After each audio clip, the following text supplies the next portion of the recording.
right, we'll go ahead and get started right away with Ryan Mosley, the athlete who will play wide receiver for Georgia, plays both sides of the ball for Carrollton. These are all going to be wide receiver stats. He had 3 catches for 85 yards, including this 64-yard touchdown in a 41-7 win over Columbia.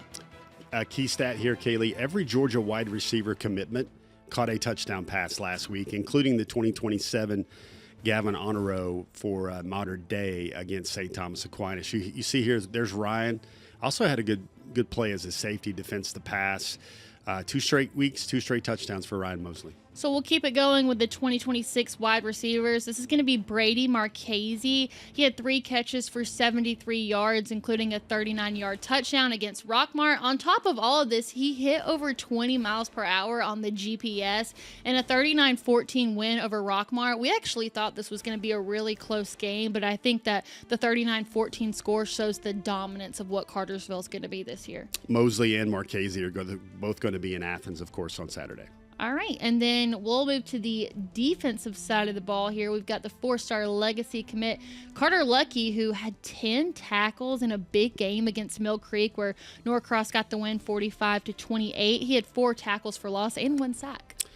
He's called around his family affectionately Donkey because he just likes to move people around. He's tough. He's a workhorse type. I believe, look at all this action behind the line of scrimmage, lined up as an outside edge defender right there, playing a defensive end right there, probably going to kick inside at Georgia.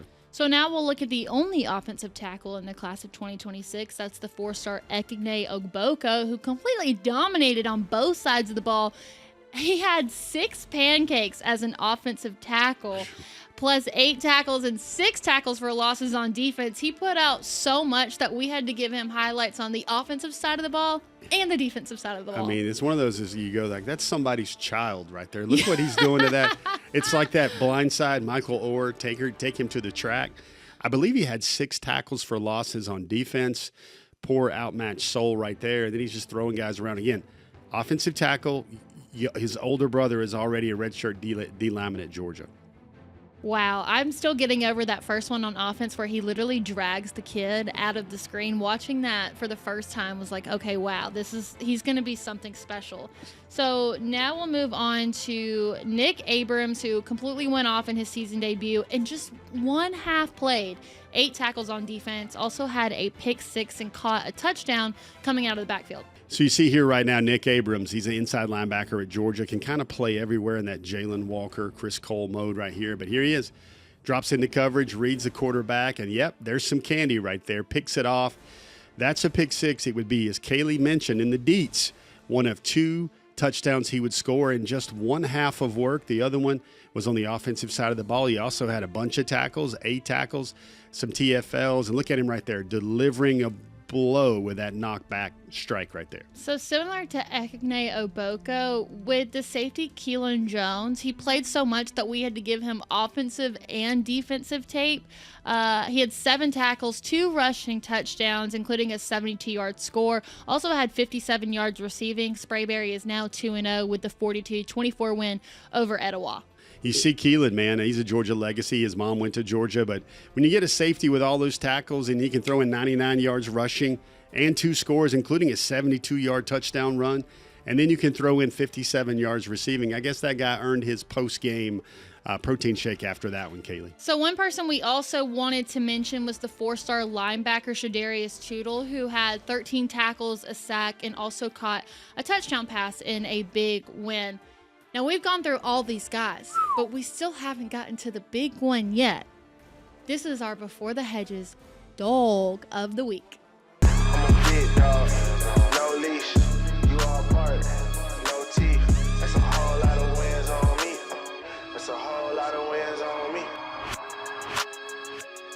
I mean, we essentially covered every person in this class, so who could it be? It's going to be the 5-star tight end Caden Prothrow out of Bowden. 5 catches for 114 yards, 2 touchdowns, 1 pick 6, and a 55-22 win over Macon County. I think in our theme music, Kaylee, it says some players are all bark and no teeth. Well, this is a good bounce-back game for Caden because even though, last week he had 2 catches, 12 yards, and Bowden suffered the worst defeat of his high school career. Look at him right there. This is what should have happened a lot in the first week, I thought. Just throw the ball, let him go get it. Had a big score, a big explosive, but then Mr. Prothro, you see him, working again. This is against a pretty good Macon County team. They've got a couple of really good players there.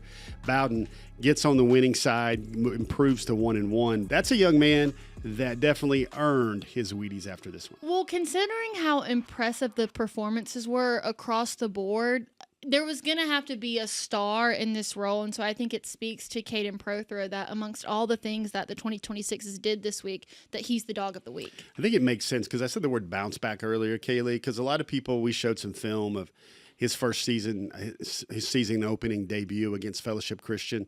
Bowden lost 26-0. A lot of people looked at him and they were like, those social media analysts or whatever, they're like, doesn't seem passionate, doesn't seem like he's willing to take over the game. And you saw a lot of that in week 2 where he basically was a showstopper and played like a 6'6" 5-star is supposed to be on both sides of the ball.